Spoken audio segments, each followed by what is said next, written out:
So good morning, or good whatever time it might be that you have the opportunity to listen to this today. I understand there was a technical glitch at GCN last night with their servers, so that live streaming of the broadcast is temporarily delayed until such time as the wizards of technology at GCN can fix whatever went bump in the night. These kind of things happen. There is no technology that is wholly reliable, and so we'll mush on. I understand that we are recording and that the archives will still be fully functional at the end of the program today. I am Yahowah. This is Shattering Myths. Each weekday here on GCN, we strive to expose and also condemn the destructive myths which are associated with religion and politics, with patriotism in the media, as well as with military and economic schemes. Instead of merely presenting the news, our mission is to understand what is actually occurring while predicting how these events will shape our world over the next 20 years. During our second hour, we will strive to engage God on his terms through evidence and reason, since he is the only reliable voice in an exceedingly troubled world. Our phone number, if you'd like to participate in the discussion, is 877-376-45. If I seem a little more intense than normal this morning, that maybe an elevated heart rate that is showing up in faster than normal speech, it isn't a function of having too much coffee, but this morning was my normal shift where I do an hour on KGAB, K-G-A-B, in Wyoming, broadcast to the 11 western states. The host of that show, Dave Chaffee, and I have been good friends for a very long time. I've done the show now for 11 years, once a month for an hour. And normally we do very similar things that we do at the beginning of this program, where we discuss the news and provide people with insights so that they can understand what's happening behind those headlines and how it's going to influence them over the next years. And this morning we did begin with the Benghazi attacks. We talked also about the IRS. There was one insight I shared with the IRS scandal that I have not shared on this program. Benghazi things we've talked about here. But the thing about the IRS is that the scandal is because they targeted tax-exempt conservative political organizations. So I've got a great idea. Since America's corporate tax rate now is the highest in the world at 39%. It was amongst the highest in the world at 35%. But in the midst of a recession and economic downturn, the geniuses running the U.S. government thought that maybe the engine of economic recovery ought to be shut down, and let's increase taxation on corporations. So it was raised to 39% from 35%, making it the highest in the world. Perhaps the real issue is that we give tax-exempt status to political organizations. Why not tax them at the same rate or a higher rate than businesses are taxed? Because is it not the politicians who are squandering the revenue that is being generated by corporations? And isn't it corporations that pay essentially 100% of the bills? Because it's the corporations that create the products that are sold that are then taxed, and it's the corporations that hire the individuals whose income are thereby taxed. And, of course, the corporations themselves are taxed. So rather than giving tax-exempt status to those who are destroying the system, that are the kinks in the mechanism, why don't we tax political organizations 39% and stop taxing, give a tax-exempt status to corporations? Wouldn't that make for a vastly more successful America? Now, the other aspect of the KCAB interview that got my juices flowing this morning is that the last three callers began by trying to advance the value of Christianity and the New Testament. There are lots of people on KGAB that have listened for years and were just happy as a lark when I was criticizing Islam. But when it became obvious that Christianity was no better, they became extraordinarily upset, tried to get the host of the show thrown off the air, tried to make certain that I no longer had a voice on the show, and I'm fine. I'm not paid for this, not paid for this even. So I was certainly fine with that, but just had a conniption fit that I was actually saying that Paul was a false prophet. So the first caller wanted to say that experientially, since his next-door neighbors were a beautiful family, and they had wonderful children, and that he attributed the fact that they had wonderful children and they were a beautiful family to the fact that they tried to keep the 10 Commandments. Now, mind you, there aren't any commandments among the 10 statements. That they followed the Scriptures, which I said, no, they ignore the Scriptures. The Scriptures, the Torah, prophets, and Psalms. If they're Christians, they're ignoring the Scriptures, and they are instead following what Paul wrote, and he was a false prophet. So that the validation for Christianity was that, boy, those are nice kids. And when you're up against that, and it's extraordinarily frustrating.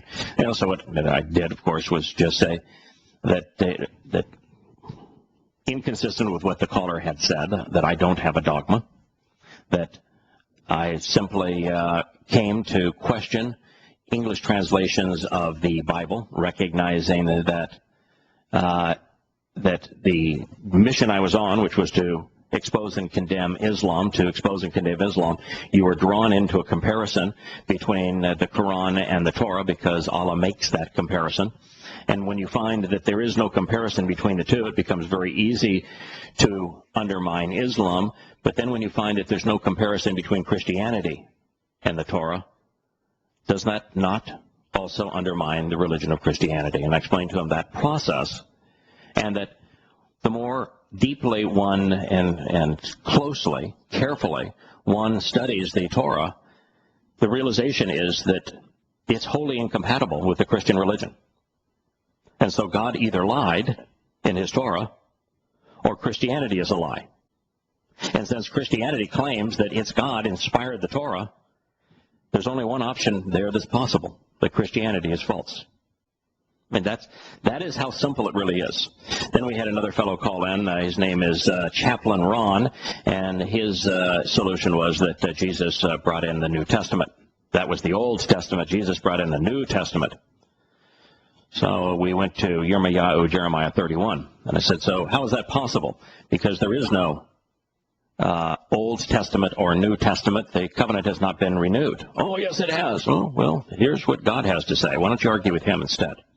And we presented the reality that the covenant cannot have been renewed, because God says that its ultimate renewal will be on the basis of the reconciliation between Yehudim and Yisrael, something that has not happened yet.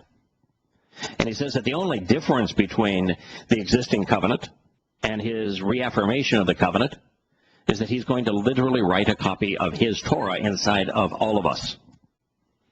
And since this individual, the Chaplain Ron, had the ability to deny the covenant, deny the Torah, had the ability to say that it's been done away with, it's old, and there's something new, something added, when God said, I'm going to take my existing Torah, I'm going to write it inside of you.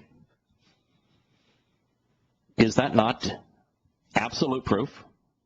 The very fact that you can deny, demean, dismiss the Torah, isn't that absolute proof that it has not been written inside of all of us? You would think it would be, but I guess if I was believing that all I had to do was believe, well, then it was written inside me because I do believe, Yeah. What's interesting is that with Chaplain Ron, as I contradicted everything that he said and provided him with the evidence, he says, I hate to admit it, but you're right. Maybe that is our problem, is that we're not listening to what God had to say, and we're trying to impose our own interpretations on things. Maybe what you're saying really is right, and what we need to do is listen. And then the host said, what we're going to do here is we're going to set up a series of programs and allow callers to try to challenge my understanding of the Torah, my understanding of Yahowah, the presentation we've talked about on this program of the covenant and the path to God, and we're going to present it on those series of programs in addition to demonstrating that Paul was a false prophet. And so we'll see how that plays out. I hope to be able to do that and not have the host of the program be fired because he is a good friend of mine. I think if they're open-minded and it should be all right. They're open.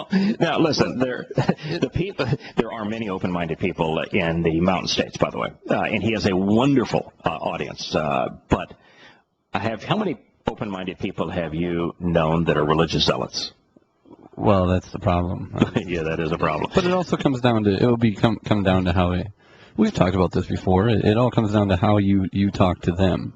I mean, if you're really demeaning and you come across as being a real jerk to them when you're trying to explain something to them, people tend to look at that and they get all queasy and everything like that. Most people. Me hear the difficulty though, and this is something that came up today. Is that when somebody's calling in and they're advancing lies and you stop them and say, wait a minute, before you tell the rest of your story, this guy's saying that Jesus brought in the New Testament. Now, I shut him down because I said, and if you're going to advance your side with distortions of the truth, then we have a problem. I can't sit here and listen to you lie to your audience. And so let's explain why Jesus isn't his name. Let's explain who he was. Let's explain the fact that if you're going to cite him, then you need to follow his example, which would make you Torah observant, which means you can't be a Christian anymore. And let's talk about the renewal of the covenant, because what you're saying is untrue. And to do that, what you have to do is shut the person down so they don't continue to pile up 100 false statements where it becomes impossible for you in the time that you have to refute all of them. So that's the real challenge, is that if you have control and you say, no, stop there, let's refute these two, and then once you've admitted that you're wrong there, then we'll go to the next point you want to make. I agree with you on that. It's a lot easier to refute the errors as they come up than it is to try and remember all the errors that they made after they tell them. Well, even if you could remember them all, and what I do when I do a radio debate is I'm always taking notes. I write down each thing that they say, but it becomes the way that the human mind works. It becomes impossible for the audience even to maintain contact with all of those things. And in the time that you have, recognizing that it takes a second to state something that's untrue, it takes minutes to provide evidence and reason to refute a popular lie. So it's a very, very challenging undertaking. We'll be back with Shattering Myths in a moment.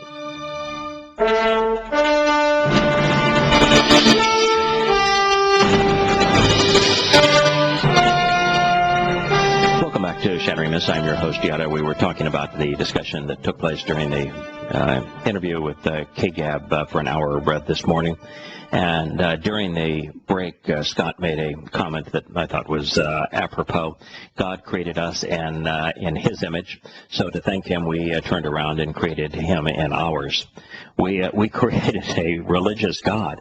And I mean, the reality is that the real God is really a nice guy. He is the ideal father. He's fun. He's got a great sense of humor. His attitude, his approach, everything about him is just real. It's genuine. It's terrific. It's not over the top. There isn't a hint of hubris or ego. It's just he is perfect.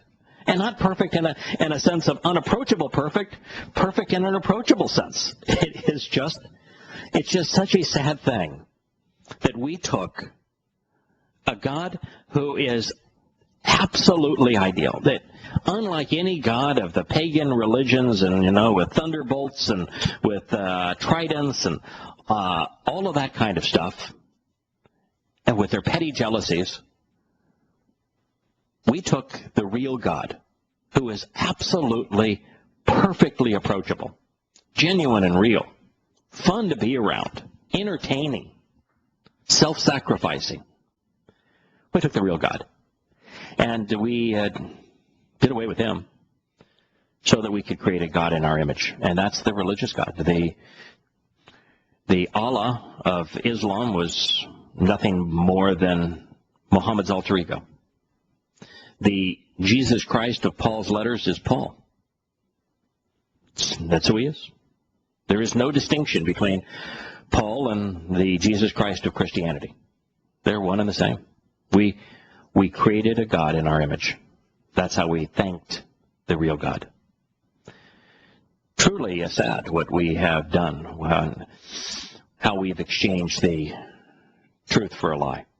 Yahowah said it in words that still choke me up just to think about them. He says, I came in my Father's name and you did not receive me, but one will come in his own name and you will receive him. Just talking about Paul. Powerful realization. I do want to turn to some news this morning. There's lots of bad things happening around the world. Reuters is reporting that a suicide bomber. Now, do you think the suicide bomber was a Boy Scout? A Girl Scout? Do you think the suicide bomber was a Baptist preacher? How about a suicide bomber as a Buddhist monk? Do you think the suicide bomber might have been a secular humanist? When I say suicide bomber, what is the likelihood that that person is a fundamentalist Muslim, killing themselves and others on behalf of Allah? And suicide bombing, would you say, since World War II anyway, because there were suicide bombers in World War II, they were working on this mix of politics and religion that was Imperial Japan. But that was the early 1940s, and so now, some 70 plus years later, Muslims have an absolute exclusive on suicide bombings, don't they? Anyway, suicide bombing, that means a fundamentalist Muslim in a car attacked a convoy of foreign troops in Kabul. Remember how Karzai, a week or so ago, told Afghanis that the Afghani Taliban, actually talking to the Taliban and saying, you ought not continue to attack Afghan targets. You ought to attack our real enemy. And the real enemy was America and the NATO forces, as well as Pakistan's military. And so what have the Taliban now started to do? Well, the suicide bomber attacked a convoy of foreign troops. This would be the NATO troops, mostly Americans, of course, make up the NATO troops, on Thursday, killing at least 15 people, including 6 Americans, Afghan and foreign officials said. One of the worst attacks in the Afghan capital in months. 40 people were wounded by the blast. Hezb-e-Islami, which would be the Party of Islam, Hezb meaning party, that's like Hezbollah is Party of Allah, is the terrorist group, this says insurgent group, which is allied with the Taliban as opposed to being allied with Islam, claimed responsibility for the attack on the 2-vehicle convoy. So here's a Party of Islam, and this journalist can't even look up the word Hezb, and it says e-Islami, of Islam. He can't even figure out that maybe that terrorist group, maybe just a chance that the Party of Islam is a group affiliated with Islam. And it's like asking the question, what do all Islamic terrorists have in common? Well, isn't the modifier of terrorist Islam? Still can't figure it out. No, the Hezb-e-Islami has to be allied with the Taliban. No, they're not. Hezb-e-Islami, the Party of Islam, is allied with Islam. Now, they claimed responsibility for the suicide bomb attack. They claimed credit for it. NATO's International Security Assistance Force said that the bomber killed 2 of its members and 4 civilian contractors. By the way, when you look at the death toll of Americans in Afghanistan, and also is true of Iraq, and you combine them and you reach about 10,000, that's about half the number. Because any government worker, any government official that's over there that's killed but is not wearing a Army or Navy or Marine or Air Force uniform doesn't count in the total. Or any American who takes their life here because of the trauma that they were poisoned with over there, where this notion of we're sending you to defend American freedoms, when they realize there's none of these idiots that are threatening America, and so they know they're living a lie. And then they are told that they're defending the rights of freedom and democracy for the Afghanis, when the Afghanis they are supposed to be liberating are trying to kill them, and they're trying to deal with that lie. And then they look at the savagery of all of this, and the brutality of all of it, and the combination of that, and they kill themselves here, that's not counted in the total. But so the American contractors are also not counted in the total. It's as if their blood doesn't count. It's how we report, for example, unemployment numbers, where the real number of unemployed Americans who are of the right age and capable of working, who are not actually working, is very close to 50%, and we report it at 7 and change. Well, this is the same thing true. It is true. The number of Americans killed in Afghanistan will report the soldiers, but not the civilian contractors who were with them. Two of the senior officials, one Afghan and the other from the ISAF, said that the 2 ISAF soldiers and 4 contractors were all American. The Afghan officials said 9 Afghan civilians were killed, including 2 children. Some of the dead civilians were badly burnt and cannot be recognized. Helicopters buzzed over the Kabul's diplomatic area after the attack, and sirens whined. Oh, that's great. So we turned Kabul into a mirror of what Boston became following the bombings there. Terrorists and enemies of Afghanistan's peace, brutality, targeted, should read this correctly. This is a statement from Karzai, who's the very man who ordered this attack. Terrorists and enemies of Afghanistan's peace brutally targeted a residential area, Karzai said. Now, Karzai is the very man who redirected the Taliban and said, you know, you're got to stop these terrorist attacks against Afghanis. And most of the people the Taliban was killing were Afghanis that had signed up to participate in the police and security forces, and anybody that was in Karzai's government. So that's what he said is, you know, stop attacking me and my people. Why don't you start attacking Afghanistan's real enemies, the Americans and Pakistanis? And so now that they're doing what he asked, he says that these are terrorist enemies of Afghanistan's peace. There is no peace in Afghanistan. There is no peace in Islam. There never will be peace in an Islamic country. Concern about Afghanistan's prospects is growing among most foreign combat troops as they prepare to leave. Yes, it is obvious what's going to happen in Afghanistan.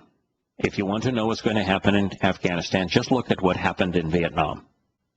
Lots of Americans died. We killed lots of Vietnamese. We squandered a lot of money. We squandered our soul, our character, because we engaged in a country, invaded it based upon a lie. We continued to lie to the American people as the reasons we were there, and then we left. And other than all of the death and carnage, it had been as if we had never been there. It's exactly what's going to happen in Afghanistan, and that was predictable before we invaded. Turning to the war that America is responsible for, which is the war in Syria, where 11 men have been massacred by the al-Nusra Front, the very group that Americans are now having their taxpayer dollars fund weapons to be given to via Qatar and Saudi Arabia. This is a war that was started because the al-Nusra Front is a derivative of the Awakening Councils, which is in essence the Islamic State of Iraq. So the Awakening Council, which is the United States plan to arm Sunni militants so that they can create a relative mad, mutually assured destruction scenario against the Shia army that America built in Iraq, that we armed both sides, and we said, okay, now that both sides are armed, there will be relative peace because it's mutually assured destruction. Now, that doesn't work in Islam. And so the weapons that we provided for the Awakening Council became the Nusra Front. The militants and their arms became the Nusra Front, and the Syrian war went from a peaceful protest to an armed insurrection as a result of what we did in Iraq. And now Americans, according to this president, say that we should arm the rebels. Well, today in Syria, the Nusra Front, which is the largest of the rebel militant regimes, executed 11 men. This is after they ate the heart of a Syrian soldier yesterday. They executed 11 men they accused of taking part in atrocities by al-Assad's forces. The man whose face was covered by a black bandana shot each man in the back of the head as they kneeled blindfolded in a row of in the eastern province of Deir al-Zor. The quote, the Sharia court, which would be the Islamic court, the most repressive, most repulsive, most hypocritical set of laws ever established. These are laws now that are established solely on the basis of Muhammad's words and deeds. And Muhammad was a kidnapper. He was a slave trader. He was a racist. He was a womanizer. He was a rapist. He was incestuous. He was a pedophile. He was a thief. And he was a ruthless terrorist, a mass murderer. So laws based upon that man's behavior. So the Sharia court for the eastern region has sentenced to death these apostate soldiers. What does apostate mean in Islam? That these Muslims, according to the Sharia court, which was no court at all, they're just citing Muhammad's example, have to be killed because they were no longer viewed as Muslims. That's why Yahowah, when he was speaking of Muslims, said that they'll be wild asses of men, their hand will be raised against their brother, and their brother's hand will be raised against him. And that's what's happening here. The Sunni Muslims don't see the Shias as being true Muslims. They view them as apostates. The Quran in the 9th Surah orders good Muslims to kill apostate Muslims and to send them to hell so that Allah can personally attend to their torture. So the Sharia court for the eastern region has sentenced to death the apostate soldiers that committed massacres against our brothers and families in Syria. So by the same standard, since most of the massacres in Syria have been perpetrated by the Nusra Front, why shouldn't the same treatment be afforded to them? The Islamist militants with black flags shouted, and of course Reuters, being ever stupid, shouted, God is great. No, they didn't. Every bit of that is inaccurate. You know, if we can't present information in a manner that's accurate, even if people were motivated to exercise good judgment, garbage in, garbage out. They were shouting, Allah is greater. They were shouting, Allah is greatest. And the moment you realize that it's Allah and is greater and greatest, then it begs the question, greater than whom? If you say God is great, that makes it sound like, oh, these are just like any other religious wacko, and they're praising God. But when you report it accurately, it's a God by the name of Allah, which is the Islamic God, which they don't want any of this associated, of course, with Islam. But it becomes the only God named Allah is the Islamic God, and the Islamic God is having his stooges say that he's greater. Greater than whom? You know, if you're in a rational and informed world, Islam is exposed and condemned by the confession. Allahu Akbar is what all 19 of the suicide bombers of 9/11 shouted into the voice recorders. It was a confession. It answers who did it. It explains why they did it. It even tells you how to go about stopping them if the world was informed and rational. But since liars in the media are responsible for providing information, and the information they're providing is rubbish, makes it very difficult for most people to understand what's happening. The black flags, of course, are jihadist flags. In the Hadith, there's a series of flags, red, white, and black, that are used by Muhammad's militants to signal their advances and attacks on civilian communities, to plunder them, in order to rob them, to rape the women, to enslave the children, to kill the men. The flags are part and parcel of Islam. And so in front of those black flags, they shouted, "Allah is great," as each man was shot. So you tell me, what would cause someone to say that their God is greater, that Allah is greater, that Allah is greatest, and that the proof that Allah is greater is their willingness and ability to murder a man in the back of the head, to blow out his brains? When you are shouting attributes to your God, kudos to your God while you're killing people, as were the 9/11 suicide bombers who killed 3,000 people, shouting, "Allah is greater." When you're doing that, what does it say?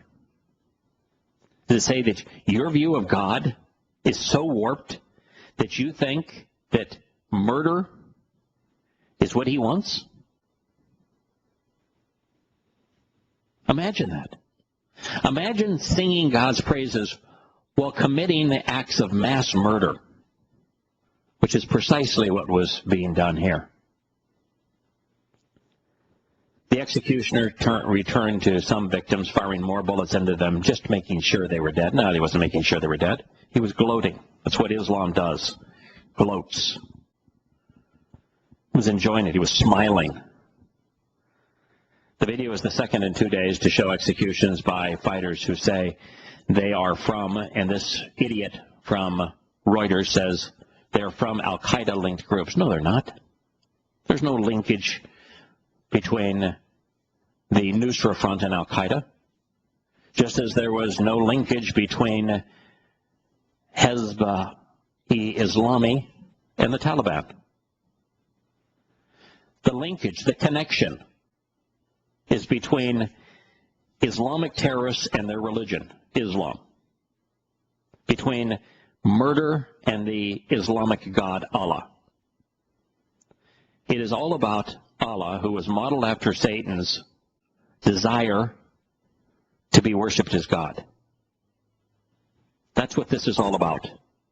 And just as Yahowah revels in life and that he was the author of life, Satan, therefore Allah, revels in death. Islam's signature. A video posted online on Wednesday from the northern province of Raqqa, which is controlled by the same Islamist rebels, showed 3 blindfolded men sitting on the curb in a central roundabout before being shot in the back of the head with a pistol. So there's 2 executions. By the way, that's a war crime to execute a soldier like this. But what does Islam care? I mean, its rules are wholly incompatible with anything that would be considered civil. Videos of executions and torture have become increasingly common in Syria, where more than 94,000 people have been killed in a conflict that's now in its 3rd year, according to the Syrian Observatory for Human Rights, a pro-opposition monitoring group. Turning to a slightly different place in the world, Reuters is reporting that after a crackdown pushed them out of Nigeria's northern cities, the Islamist militant group Boko Haram has regrouped. They have rearmed, and they are staging a bold comeback that has already allowed them to seize control over vast parts of the northeast of that country. Nigeria is in the midst of a civil war. Using porous boulders in Chad, Niger, and Cameroon, in the desolate scrubland around Lake Chad, they are smuggling bigger weapons. What do you think they're smuggling from? Do you think it's the weapons that the United States, through Qatar, provided to the Libyan rebels who murdered our ambassador? Do you think it's the weapons that we supply to Egypt to empower the Muslim Brotherhood? Do you think that they're also getting their hands on the weapons that Americans supplied to al-Qaeda and the Taliban so that they could war against the Soviet-backed government in Afghanistan? Are they getting the weapons that America supplied to the Shias who we empowered in Iraq? Well, they're smuggling They don't manufacture weapons, mind you. They're smart enough for that. But they're good at smuggling. Stealing, smuggling, that was one of the things that Muhammad did extraordinarily well. His religion is particularly good at stealing. As a matter of fact, the 8th surah of the Quran is about stealing, and it says stealing is lawful and good.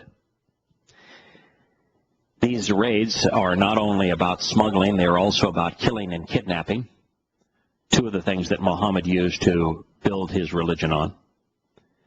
He kidnapped for ransom countless individuals, all documented in the Quran and Hadith, killing thousands of people in an escalation of violence that could further draw Nigeria's neighbors into its counterinsurgency, as they say, counterinsurgency. And it's a civil war. Muslims not wanting to tolerate anything other than Allah and Sharia law. The Islamists now control at least 10 of 27 local councils in the Borno state, Nigeria's most remote northeastern region at the edge of the Sahara Desert, which means that they are in fact receiving their weapons from places like Libya, which means they're American weapons. Nigeria's border on the Sahara has made it the place where this article says Africa's most medieval Islamic empires once ruled, and they're rising again. What this article says is there's no way to put this genie back in the bottle.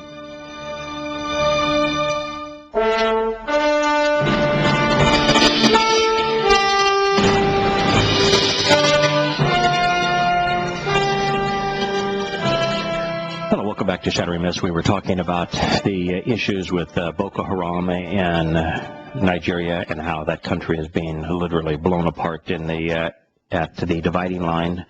And the dividing line is not geographic, even though the north is principally Islamic and the south is principally Christian. It is being blown apart, not even by the racial divide between Muslims and Christians. It would be inappropriate here to say that this is a civil war between Muslims and Christians, because overwhelmingly the victims are Christians and the perpetrators are Muslims. And so it's very much like calling the wars fought in against Israel the Arab-Israeli wars. Terrorism the same way. The Israelis are the victims, and they are mostly in defense mode, and the Muslims are the perpetrators. Well, here is the same thing in Nigeria. The Christians are the victims, the Muslims are the perpetrators. Boko Haram's struggle for an Islamic state, and by the way, they have Sharia law imposed already in the north, but they want everything. You cannot appease a Muslim by saying to them, for example, if the world were to say, okay, Israel, we don't care about your security, we don't care that Muslims destroy you, we're going to give all of Israel to the Muslims. They would not be content. It would not bring peace. All they would do is turn their attention to the next territory to conquer. Well, such is the case with Boko Haram. This reads, Boko Haram's struggle for an Islamic state has killed thousands since 2009 and is the main threat to Africa's top oil producer, although its fighters have so far not struck anywhere near the southern oil fields. When Borno's governor, Kissim Shettima, briefed visiting senators and military advisors in a confidential security meeting just last week, he said something that stunned them. Boko Haram are on the verge of seizing control of the entire state. That's how bad it is. Another item in the news that I'm sure just slipped quietly under the ruby red slippers of the popes, but I shared with you that the reason that Pope Francis became pope is because of the fact that Cardinal Ratzinger knew that as a result of the disclosures that were mandated by the court in Los Angeles with the archdiocese proving that it was Ratzinger himself that was responsible for allowing pedophile priests to continue to abuse children. The combination of that and the internal document which shows that there are homosexuals in Rome that are blackmailing the Vatican, that he would have to move into the Vatican, and that's true. But this now is Pope Francis's first official move as Pope. It's kind of interesting. He says that Pope Francis has proclaimed the first saints of his pontificate in a ceremony at the Vatican, a list which includes 800 victims of an atrocity carried out by the Ottoman soldiers in 1480. So the Ottoman soldiers, those would be Muslims. And we're dealing with 1480, and there are 800 victims. They were all beheaded. So this activity that we're witnessing, making a connection here, they witnessing in Syria, where there's a number of mass executions, people shot in the back of the head, and men bowing down before the Ottoman regime and having their heads cut off. Exactly the same thing, is it not? And there being those who had their heads cut off were cut off because they were apostates to Islam. Well, there were 800 in the Ottoman Empire, victims in 1480. They were beheaded in the southern Italian town of Otranto after refusing to convert to Islam. And so here in that case, the Ottoman Turks, the Muslims, weren't killing those who refused to convert to Islam in Turkey. They weren't trying to kill those who refused to convert in Judea and Israel, not in Egypt. No, they were in Italy. You see, the story of Islam is the same. You give them an inch, they'll take a mile. They were continuing to savage the world on behalf of their savage religion. They were in Italy, and they cut off 800 people's heads. Why? Because they wouldn't convert to Islam. The choice is convert to Islam or your life. Their names are unknown apart from one man, Antonio Primaldo. Within 2 months of taking office, Pope Francis has proclaimed more saints than any of his predecessors. Islam has been bad for a very, very long time. It has not changed. It is what it has always been.